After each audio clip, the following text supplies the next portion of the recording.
बिस्मिल्लाहिर्रहमानिर्रहीम। अस्सलाम वालेकुम नाज़रीन, मैं हूं आपका होस्ट अहमद फवाद। आज तारीख है 1 अक्टूबर और दिन है बुध का। 3 खबरें आज की व्लॉग में आपसे शेयर करूंगा जी। पहली बड़ी ब्रेकिंग न्यूज तो ये है कि मरियम नवाज के नाम पर क्रॉस लग चुका है। जो ख्वाब देखे जा रहे थे वज़ीर आज़म के, ये ख्वाब अब पूरे नहीं हो सकेंगे क्योंकि एक अहम तरीन जो जनरल है उनकी रिटायरमेंट हो गई है। कुछ एक्सक्लूसिव डिटेल्स हैं, इस हवाले से आपके साथ में शेयर करूंगा जी। दूसरी खबर यह है कि नून लीग के अंदर से नून लीग के ही बड़े सीनियर और अहम तरीन जो रहनुमा हैं वो नून लीग से खुद को अलहदा कर रहे हैं। इवन के अब बाकायदा तौर पर स्टेटमेंट्स तक उनकी जानिब से जारी की जा रही हैं। खास तौर पर ये जो इसराइल वाला जो मुआहदे वाला मामला है ये सामने आया है, इस पर भी कुछ एक्सक्लूसिव डिटेल्स हैं जी। नून लीग के अंदर क्या एक महाज जो है वो खड़ा हो गया है, एक्सक्लूसिवली आपसे शेयर करूंगा जी। और तीसरी और एक और इंपॉर्टेंट जो खबर है जी वो है अली अमीन गंडापुर के हवाले से।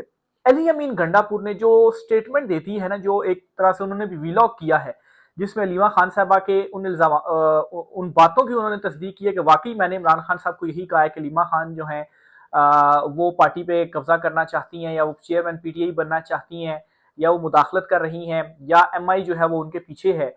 तो इसकी तस्दीक अली अमीन गंडापुर ने जो की है, इसके बाद अली अमीन गंडापुर ने वापसी के लिए अगर कोई रास्ता था भी ना तो वो रास्ता क्लोज कर दिया है। लेकिन सवाल यहां पर यह है कि आखिर इतना पुरएतमाद तरीके से अली अमीन गंडापुर ने यह काम क्यों किया है। उनको क्या एक बड़ी गारंटी दी गई है ताकतवर हलकों की जानिब से जिसकी बुनियाद पर अली अमीन गंडापुर इस हद तक जा रहे हैं, यानी कि इमरान खान साहब की जो फैमिली है इस पर तो इवन के जो पीछे पाकिस्तान तहरीक इंसाफ के रहनुमा थे जिन्होंने पार्टी छोड़ी उन्होंने वो जुर्रत या हिम्मत नहीं की जो अली अमीन गंडापुर ने कर दी। इवन के शेर अफजल मरवत जो हैं उनकी जानिब से भी चीजें जो है वो कुछ सामने आई, लेकिन अली अमीन गंडापुर तो उनसे भी आगे जो है वो बढ़ गए। तो इस पर भी कुछ तफसीलात आपसे शेयर करूंगा कि अली अमीन गंडापुर जो है आखिर ऐसा क्यों कर रहे हैं।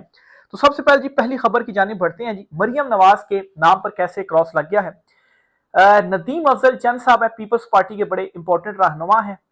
इन्होंने एक इंटरव्यू के दौरान गुफ्तगू की है और इसमें इनसे ये कहा गया, मरियम नवाज के हवाले से जो क्वेश्चन था जी वो बेसिकली इनसे पूछा गया, तो इन्होंने ये कहा है जी कि मरियम नवाज वज़ीर आज़म नहीं बन सकती। मरियम नवाज अब वज़ीर आज़म नहीं बन सकती। क्यों? क्योंकि इनको वज़ीर आज़म बनाने वाले जो जनरल साहब थे वो अब रिटायर हो गए हैं।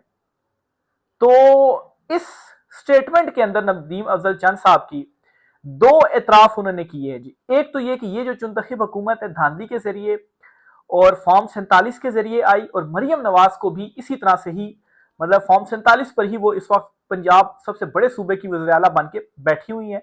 और दूसरा ये जी कि जिन जनरल साहब की वजह से वो आई थी वो जनरल साहब रिटायर हो गए हैं तो अब वो नहीं आ सकती।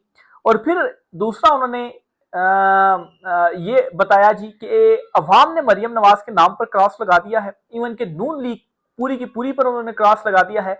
और अब नून लीग की सूरत हाल ये है कि अगर वो आज फ्री एंड फेयर इलेक्शन में अगर जाएं तो किसी एक जिले की जो काउंसलर है वो भी नून लीग मुंतखब नहीं करवा सकती, या चेयरमैन जो है किसी भी जिले का चेयरमैन तक अगर फ्री एंड फेयर इलेक्शन हो तो वो जो है वो नहीं बनवा सकते। इस वक्त ये उनकी सूरत हाल है। ये अवाम ने नून लीग मरियम नवाज के नाम पर ऐसा जो क्रॉस है वो लगाया है। और दूसरी तरफ उनका रास्ता ये बंद हो गया कि जो जनरल साहब थे कोई जिनकी वजह से वो यहां पर है तो वो जनरल साहब ही रिटायर हो गए हैं। तो अगर ये ख्वाब देखे जा रहे हैं वज़ीर आज़म बनने के तो वो ख्वाब उनका पूरा नहीं हो सकता है। तो अब उनसे ये सवाल आगे से पूछा गया कि जरा वाजे करें कि कौन से जनरल साहब हैं, क्या किरदार है। तो उन्होंने इस पर जो है वो फिर गुरेज किया। उन्होंने कहा कि बस इतनी सी ही जो बात है वो मैं करूंगा। अब अगर हम थोड़ा सा जाएं और देखें कि पिछले मतलब है कि 1 साल या 1.5 साल का अरसा आप ले लें, कौन से अहम ओहदों के ऊपर बड़े जो जनरल्स थे वो रिटायर हुए हैं, तो फिर उनसे कोई जो अंदाजा है वो लगाया जा सकता है। तो बहरहाल जी नदीम अफजल ने जो स्टेटमेंट है वो दी है। दूसरी खबर जी, नून लीग के अंदर जो है वो उनके अपने जो लोग हैं ये इनसे तंग आ रहे हैं, लीडरशिप से तंग आ रहे हैं और वो भाग रहे हैं दूर अपनी लीडरशिप से। अब एक तरफ शहबाज शरीफ साहब जो है उन्होंने वो ट्वीट किया जो ट्रंप इसराइल जो मुआहिदा और वो जो 20 नुकात वगैरह तो उसके ऊपर ट्वीट किया और एक्सेप्ट जो है वो एक तरह से किया। इस पर जी ख्वाजा साद रफीक जो हैं उन्होंने इसकी मुखालफत कर दी। उनकी जो ट्वीट है मैं आपके सामने उसका शुरू का जो पार्ट है क्योंकि मेन उसी में उन्होंने लिखा है वो आपके सामने पढ़कर सुनाता हूँ जी। उन्होंने लिखा है जी voice of heart, voice of heart यानी उन्होंने अपने दिल की आवाज जो है वो बताई है। The Trump peace plan for Gaza is unilateral unworkable and a plan to force Hamas to surrender in front of IDF.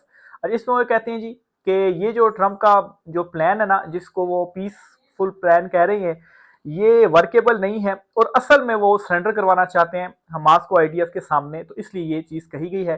फिर वो कहते हैं the plan does not contain any comprehensive mechanism to prevent the brutal attacks. अच्छा बहरहाल इसमें फिर वो सारी आगे जो सिचुएशन वगैरह वो बता रहे हैं जी। बहरहाल इसकी जो मुखालफत है वो साद रफीक साहब जो है उनकी जानिब से कर दी गई है, इसको रिजेक्ट कर दिया गया है। एक तरफ जी ये नून लीग इन्हीं की जमात है ना, नून लीग में ही है। एक तरफ शहबाज शरीफ आप ही के वज़ीर आज़म है, आप ही की जमात के वज़ीर आज़म है। वो अभी नेतन्याहू के साथ ट्रंप की मुलाकात खत्म नहीं हुई थी, कोई 20-25 मिनट पहले ही शहबाज शरीफ ने ट्वीट जो है वो कर दिया था और फिर उसके बाद आप देखें ट्रंप ने और किसी की इतनी तारीफ नहीं की जितनी शहबाज शरीफ या फील्ड मार्शल साहब जो हैं आर्मी चीफ साहब जो हैं उनके हवाले से उन्होंने तारीफी जो कलमात हैं वो कहे। और दूसरी तरफ ख्वाजा साद रफीक साहब जो हैं वो क्या गुफ्तगू कर रहे हैं और मतलब है कि इसको रिजेक्ट जो है वो कर रहे हैं। खुद अगर शहबाज शरीफ की आप पुरानी ट्वीटें कुछ उठाकर देखें ना तो उसमें वो भी उन ट्वीटों को पढ़े और शहबाज शरीफ की अभी की ट्वीट को पढ़े ना तो इस ट्वीट को शहबाज शरीफ रिजेक्ट कर रहे हैं, यानी कि एक बड़ा यू टर्न जो है वो शहबाज शरीफ जो है उनकी जानिब से लिया गया है। आखिरी खबर जी अली अमीन गंडापुर के हवाले से आपके साथ शेयर करनी है जी। अली अमीन गंडापुर ने जो अलीमा खान साहिबा वाला मामला है सबके सामने है, उस पर उन्होंने एक तरह से एक पूरा जो वीलॉग है वो भी उनकी जानिब से किया गया और मतलब है कि उन्होंने इस बात की तस्दीक की कि हाँ वाकई उन्होंने इमरान खान साहब से ये जो शिकायतें हैं वो लगाई हैं। अब जी इतना पुरएतमाद कैसे हैं अली अमीन गंडापुर साहब? आखिर मतलब आप देखें ना 5-6 महीने से उन्होंने खान साहब से मुलाकात नहीं की, एकदम से उनकी जो मुलाकात है वो होती है और फिर उसके बाद मतलब है कि वो अलीमा खान साहबा मतलब किसी ने भी इमरान खान साहब की फैमिली को इस हद तक टारगेट नहीं किया जितना अली अमीन गंडापुर जो है उन्होंने किया। और इमरान खान साहब ने भी अलीमा खान साहबा को जब ये चीजें बताई और कहा कि पब्लिक को बताओ, तो इसका मतलब भी यही है कि वो अली अमीन गंडापुर को एक्सपोज करना चाह रहे हैं कि ये अली अमीन गंडापुर का किरदार है, इसको कहां से उठा के मैंने वज़ीर आला जो है वो बनवाया, तो आज इसका जो एक रोल है वो सबके सामने है। और इसका मतलब ये है कि पहले दिन से ही आप उनके उस पर थे, जो कुछ आप कर रहे थे सिर्फ और सिर्फ धूल आप जो है वो झोंक रहे थे। फिर पीटीए के एहतजाज के साथ जो कुछ आपने किया खासतौर पर जो 26 नवंबर को हुआ और फिर उसके बाद जिस तरीके से अली अमीन गंडापुर जो हैं वो 12 इजलास जो है वो फलांग कर गए और लीडर लेस हो गई थी सारी जो क्यादत थी।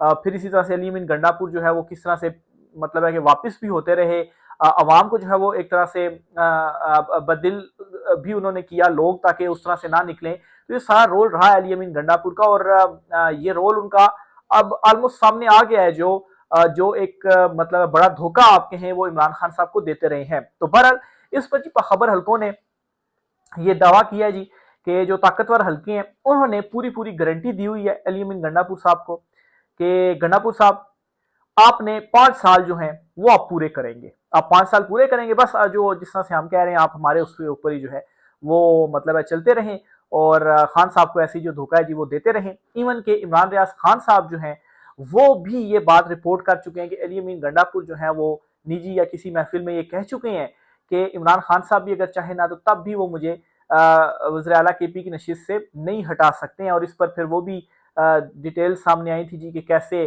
कोई 20-22 जो एमपीएज हैं वो इस साइड पर मिल गए हैं, तो अगर अदम एतमाद आती भी है तो नंबर पूरे नहीं होंगे, वो 20-22 एमपीएज जो है वो इधर मिल जाएंगे और पीटीए की हुकूमत हट जाएगी और फिर इधर से जो ताकतवर हल्के हैं वो अपनी मर्जी का ही वज़ीर आला जो है वो बनवा लेंगे। लेकिन मैं समझता हूँ ये उनकी भूल है। इस वक्त जो सूरत हाल बन गई है ना, खास तौर पर जो कश्मीर वाला मामला है जिस तरीके से वहां पर लोग उठे हैं वहां पर ताकत का इस्तेमाल किया गया है, लेकिन एक बात की दाद देनी पड़ेगी कि जो कश्मीरी है ना उनमें इतफाक की दाद देनी पड़ेगी और वो खड़े हो गए और वो डट गए हैं अपने हक के लिए ना, वो डट गए हैं। उनको भी रोकने के लिए पुलिस की जो भारी नफरियां हैं वो वहां पर गई हैं, लेकिन नहीं रोक पाए हैं। अवाम जो है वो एहतजाज कर रही है और सड़कों पर वहां पर निकल आई है। एक तो इस चीज का बहुत ज्यादा प्रेशर है, क्योंकि हम मकबूजा कश्मीर के हवाले से जो हमारा मौकिफ रहा है, तो आज़ाद कश्मीर में ज़रा सा भी अगर कुछ होता है तो मतलब जो हमारा एक 75-78 सालों से जो एक हमारा मौकिफ या पॉलिसी रही है, जो कुछ हम कहते रहे हैं, तो फिर वो सारा कहाँ पर जाएगा, उसको बड़ा डेंट पड़ेगा। खैर, जो हमारा एक असूल इसराइल के हवाले से भी रहा है, उससे भी जिस तरीके से फिर रहे हैं, तो उसके ऊपर भी डेंट तो मैं समझता हूँ कि पड़ चुका हुआ है। जो शहबाज शरीफ जो है उनकी जानिब से ट्वीट किया गया, लेकिन खैर मैं ये भी बात करता हूँ कि शहबाज शरीफ ने जो ये ट्वीट किया ना, मैं ये समझता हूँ कि ये एक तरह से ये नब्ज चेक करने के लिए भी किया गया कि अगर हम मतलब है कि एक इस तरह का तासुर देते हैं कि हम इसराइल को तस्लीम करने जा रहे हैं, तो इस पर क्या रिएक्शन आता है। अगर तासुर के ऊपर ही इतना अवामी रिएक्शन आ गया कि हम जो है वो आगे नहीं बढ़ पाएंगे, तो फिर हम आगे नहीं जाएंगे। या अगर इस चीज़ के ऊपर कोई रद्द-ए-अमल नहीं आता, तो फिर हम जो है वो काम भी कर गुजरते हैं तस्लीम वाला भी। लेकिन अच्छा खासा जो रद्द-ए-अमल है वो आ चुका है, और बल्कि उल्टा ये फंस गए हैं। अगर ये ट्रंप की बात नहीं मानते हैं, तो फिर इनके पास मेरे ख्याल से ऑप्शन कोई नहीं होगा। ट्रंप दूसरी तरफ से दबाव डालेगा, कहेगा रिलीज इमरान खान, तो इनकी यहाँ से भी इनको मौत नजर आ रही है कि इमरान खान सबको रिलीज कर दिया, तो फिर उसके बाद हमारा जो है वो क्या बनेगा। खान ने मतलब जेल में बैठ के खान ने नथ डाली हुई है, और खान एक मरतबा बाहर आ गया तो फिर तो उसने हमें बिल्कुल भी नहीं बख्शना। जो हमारी हम मतलब जोर जबरदस्ती से कानून साजियां कुछ करवाते भी थे, तो इमरान खान ने तो खाली कॉल ही देनी है, और केपी में अगर खान बैठ गया तो हम तो उसको दोबारा पकड़ भी नहीं सकते, दोबारा अरेस्ट भी नहीं कर सकते हैं। तो ये फंसे हुए हैं कि अब हम करें तो करें क्या। वो आगे कुआं पीछे खाई वाला जो सीन है इस वक्त इनके साथ हो चुका हुआ है। बहरहाल देखें आगे कहाँ क्या क्या डेवलपमेंट्स होती हैं, इसकी साथ चीजें आपसे शेयर करते रहेंगे। बहरहाल वापस मेन टॉपिक की तरफ आता हूँ। कश्मीर की सूरत हाल आपके सामने है। केपी जो है वहां पर अवाम बिल्कुल इमरान खान साहब से डट कर खड़ी हुई है, और वो तो मजम्मत भी कर रहे हैं, वो बाहर भी निकलते हैं। इसके अलावा बलूचिस्तान की सूरत हाल आपके सामने, इवन के जो पंजाब है ना, 9 मई को पंजाब से ही कितने लोगों को गिरफ्तार किया गया था ना। पंजाब से ही जो लोग हैं वो निकले थे ना, तो जो एक ये था ना कि पंजाब से लोग नहीं निकलते, तो वो चीज भी खत्म हो गई है। पंजाब से भी जो लोग हैं वो निकले हैं। लेकिन हाँ, ये कह सकते हैं कि जिस तरह से कश्मीर या केपी में सूरत हाल है, उस हद तक अभी पंजाब में नहीं हुई कि यहाँ पर बिल्कुल ही डट जाए, बिल्कुल ही पीछे ना हो। लेकिन लावा मतलब है कि छोटी छोटी चिंगारियां ही होती हैं, जिसके बाद लावा जो है वो फटता है। तो एक मरतबा लावा फटा ना, और पंजाब से भी लावा फट गया, तो पूरे मुल्क से ही फिर लावा जो है वो फटा हुआ है। फिर तो इनका तख्त को कोई भी नहीं बचा पाएगा।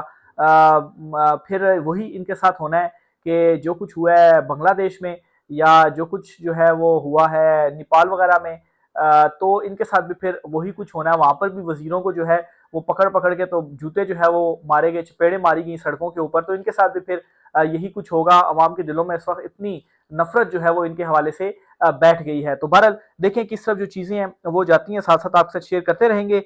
आज की व्लॉग से इतना ही। राय का इजहार कीजिएगा। इजाजत दीजिए। अल्लाह हाफिज।